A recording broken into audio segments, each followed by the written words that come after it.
pour nous de récupérer notre pays. Nous devons récupérer notre pays. Nous devons reprendre notre pays et le mettre sur l'orbite du développement. Vous en savez beaucoup. J'ai dit la diaspora. La diaspora ne doit pas être une sorte d'épouvantail qu'on agite. La diaspora doit être un des leviers majeurs du développement du Cameroun. Et partout où j'ai regardé, on ne dit pas que tout le monde va rentrer au Cameroun. Mais il y a des passerelles que l'on construit pour que même la diaspora qui reste ici continue à participer au développement du pays. Que ceux qui veulent rentrer rentrent. Parce qu'on créera les conditions optimales. Pour que, quand ils viennent, vous voyez, vous souffrez ici, vous épargnez de l'argent. Le jour où vous rentrez, vous voulez construire par exemple une usine. On vous montre quelqu'un qui peut vendre, qui vend le terrain. Vous l'achetez 2 jours après, vous voulez construire une usine, ce sont les matières qui sortent. Mais si on met en place les structures que nous voulons pour la diaspora, notamment une agence nationale, un fonds pour la diaspora, avec un guichet unique, c'est cette institution-là qui va faire la sécurité foncière. De façon à ce que lorsque vous achetez votre parcelle là-bas, vous êtes sûr à 100%.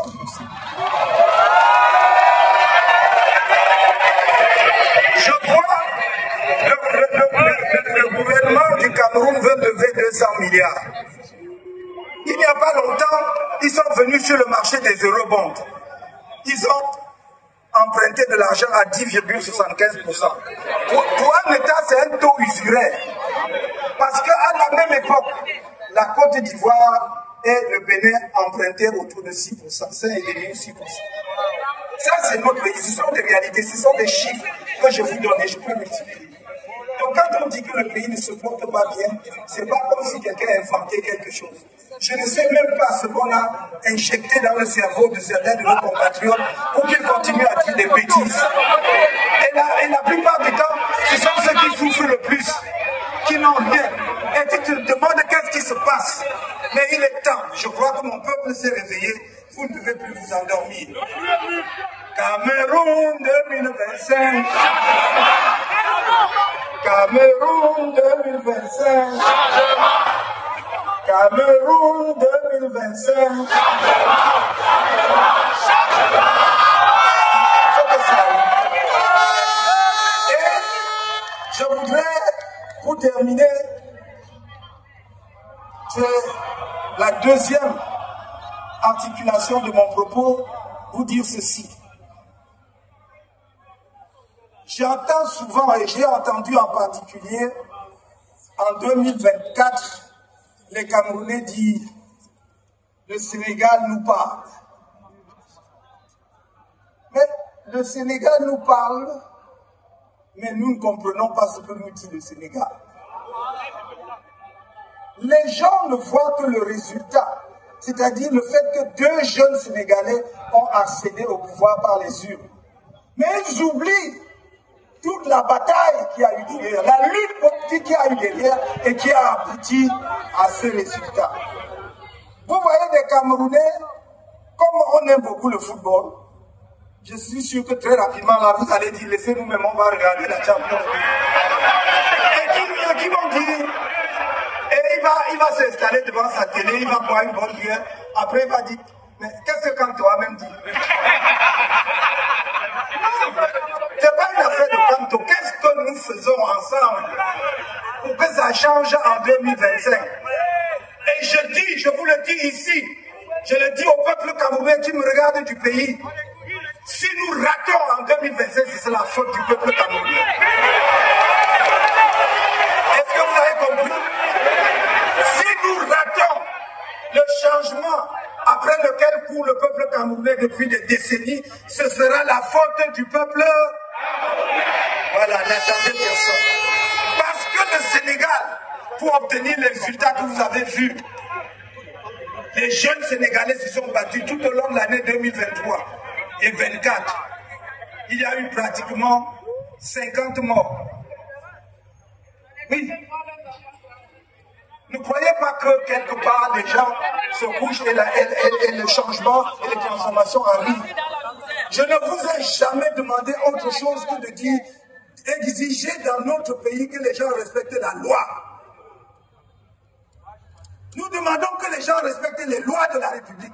En plus, ce sont des lois qu'eux-mêmes ont votées. Ils ont fait voter à l'Assemblée. Et c'est un leurre, ils nous trompent, mais ils ne respectent pas. Quand on respecte les lois du Cameroun, et vous-même vous verrez les résultats. On n'aura pas besoin qu'un seul Camerounais tombe, qu'une goutte de sang se verse.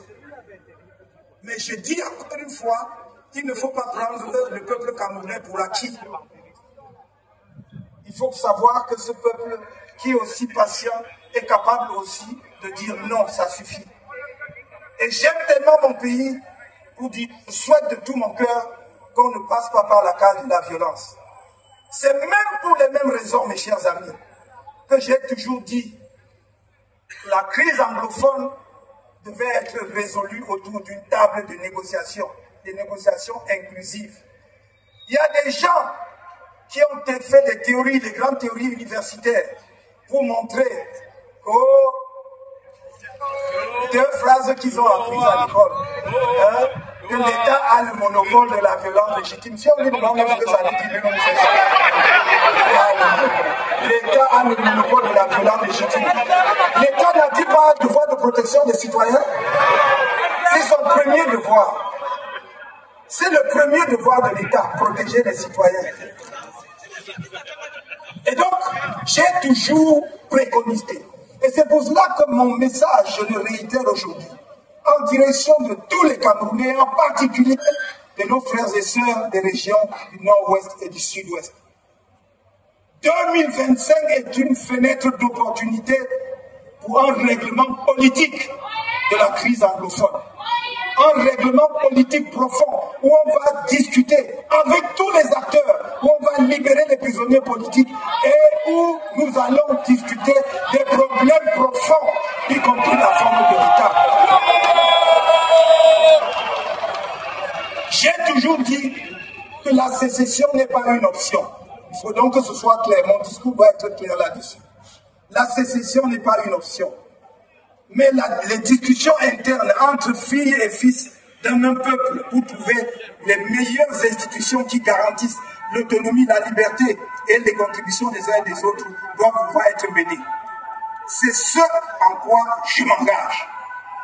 Et j'ai toujours dit, je le répète, ma première sortie, si vous me portez à la présidence de la République, ma première sortie de la capitale, ce sera pour aller dans les régions du Nord-Ouest et du Sud-Ouest.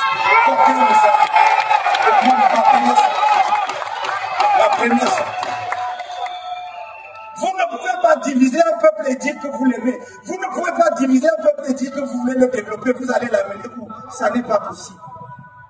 C'est le gouvernement lui-même, par un décret du Premier ministre, qui a dit que les régions du Nord-Ouest et du Sud-Ouest sont fiscalement sinistrées.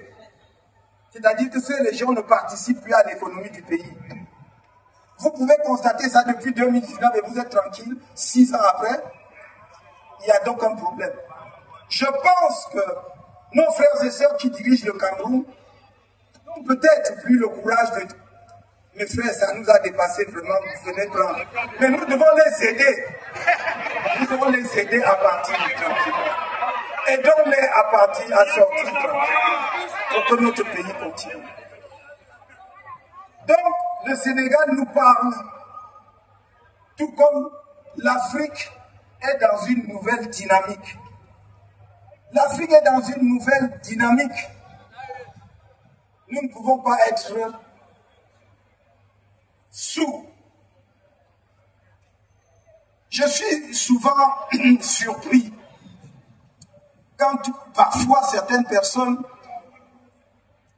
tombent sur les pays africains à bras raccourcis qui, en réalité, ne demandent que des évidences. En Afrique aujourd'hui, on dit, des pays disent, nous voulons notre souveraineté. Et c'est comme s'ils avaient commis un crime. Et je dis, moi j'enseigne aux étudiants depuis toujours qu'un des attributs majeurs de l'État sur le plan international, c'est sa souveraineté. Mais donc, pour qu'un État demande sa souveraineté ou cherche sa souveraineté et tout ce qu'il y a de plus normal. C'est pour cela que je dis, arrêtons de nous faire peur. On a dit pendant longtemps que nous ne savions même pas les chemins de l'histoire. Maintenant que les Africains essaient de frayer leur chemin dans l'histoire, ça devient un problème. Je crois qu'il est important que nous comprenions une chose, et une fois pour toutes. Il y a le panafricanisme ne doit pas être un mot qui écorche la bouche. Mais ça ne doit pas être seulement un slogan. Ça ne doit pas être quelque chose de formulaire. Ça doit être quelque chose de pensé. Et c'est pour cela, pour ma part, j'ai toujours dit, si nous, Africains, ne conçoivent pas le panafricanisme comme un projet stratégique, ils échoueront. Est-ce que vous me comprenez? Si ce n'est pas pensé comme un projet stratégique, ils échoueront. S'il te plaît, s'il te plaît. Un projet stratégique, c'est pas sûr, tout n'est pas sur les réseaux sociaux ou les plateaux. Si on n'a pas pensé ça comme ça, on échouera, et c'est pour cela que et il y a eu de très grands théoriciens du panafricanisme depuis les Patmos, les Garvey et avant d'arriver même au Nkrumah. Et même à l'époque contemporaine, ces années-ci, il y a de brillants théoriciens du panafricanisme. Donc nous respectons la perspicacité de la pensée. Mais c'est un projet stratégique qui doit être pensé comme tel. Et c'est pour cela que moi qui suis profondément pragmatique, j'ai toujours dit, si vous pensez que vous allez vous laisser lever un jour ou un soir, vous retrouver à Addis Abeba, et les 54 États africains, votre résolution vous dit nous sommes devenus un État fédéral, vous êtes trompé, ça n'arrivera pas. Je regrette, je voudrais que l'histoire me donne tort. Mais toute l'analyse que je fais de l'histoire me montre que ça n'arrivera pas. Parce qu'il y a des contradictions internes en Afrique même qui empêchent justement que les choses se passent de cette façon. Et alors qu'est-ce qu'on fait dans ce cas-là? On commence là où c'est possible. Et c'est ce que quelques États ont compris. Et c'est pourquoi je vous dis, soutenez les peuples de l'AES comme vous le faites.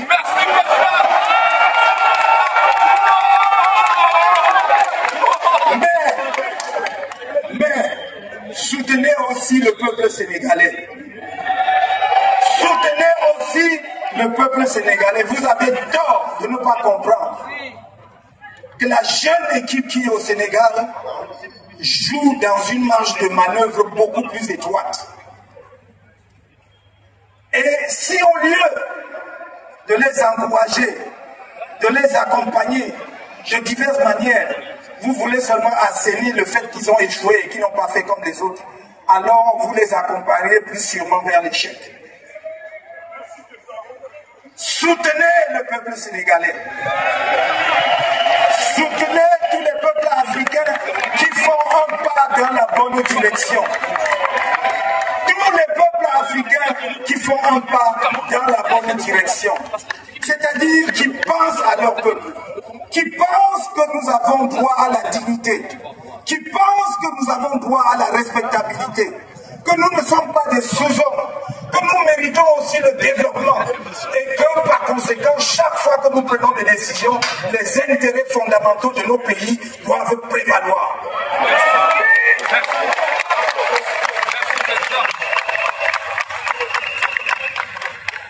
Quand j'ai dit cela, je crois que nous ne devons pas abuser du temps qui nous a été imparti.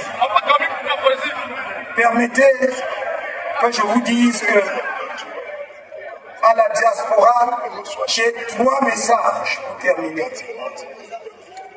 Le premier message, c'est que nous sommes dans la bataille ultime. La patrie vous appelle. Merci, on arrive. La patrie vous appelle. On arrive, merci. On arrive, merci. Assurez-vous que chacun, ici ou au pays, s'est inscrit sur les listes électorales et a retiré sa carte. La deuxième chose, moi je ne compte que sur le peuple camerounais pour le financement de ma campagne. Je ne compte que sur vous. Les autres ont le financement de l'État. Les autres ont le budget de l'État. Les autres ont les grandes entreprises publiques et privées, etc., etc. Moi, je compte sur le peuple camerounais. Alors, mobilisez-vous. Ce n'est pas tout le temps. Ce n'est même pas tous les 7 ans. L'élection présidentielle de 2025, ce n'est pas une élection comme celle qui se passe tous les 7 ans. C'est une élection qui joue les enjeux de l'avenir du Cameroun pour le demi-siècle qui vient. Et si vous avez compris, vous pouvez faire un effort exceptionnel. À circonstances exceptionnelles, effort exceptionnel.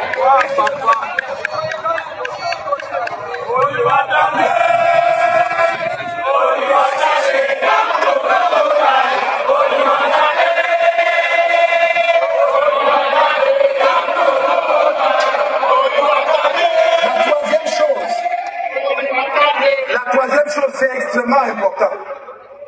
J'ai besoin de vous au Cameroun pour les élections. Tous ceux d'entre vous qui peuvent venir, venez.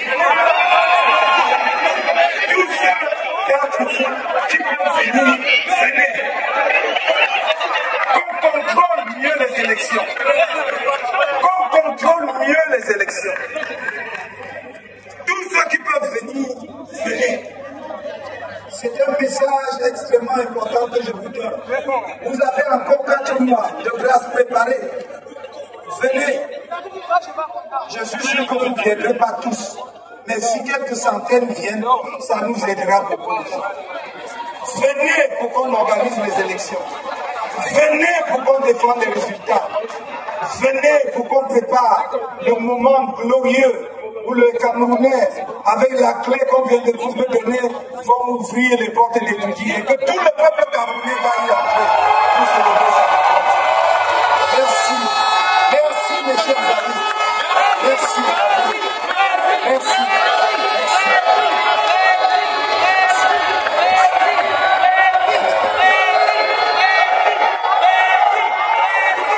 Je voudrais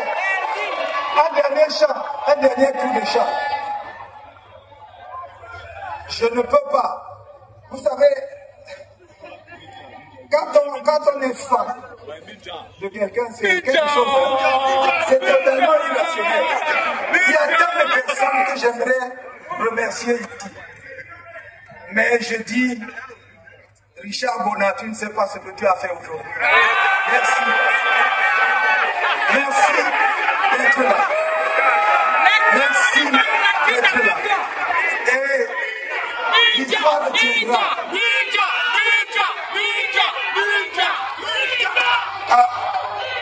On fait un dernier tour de chant. Cameroun 2025. Chargement. Tandonka. Cameroun 2025. Chargement. Nagot Will.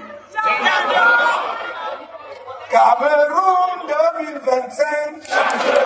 Changement.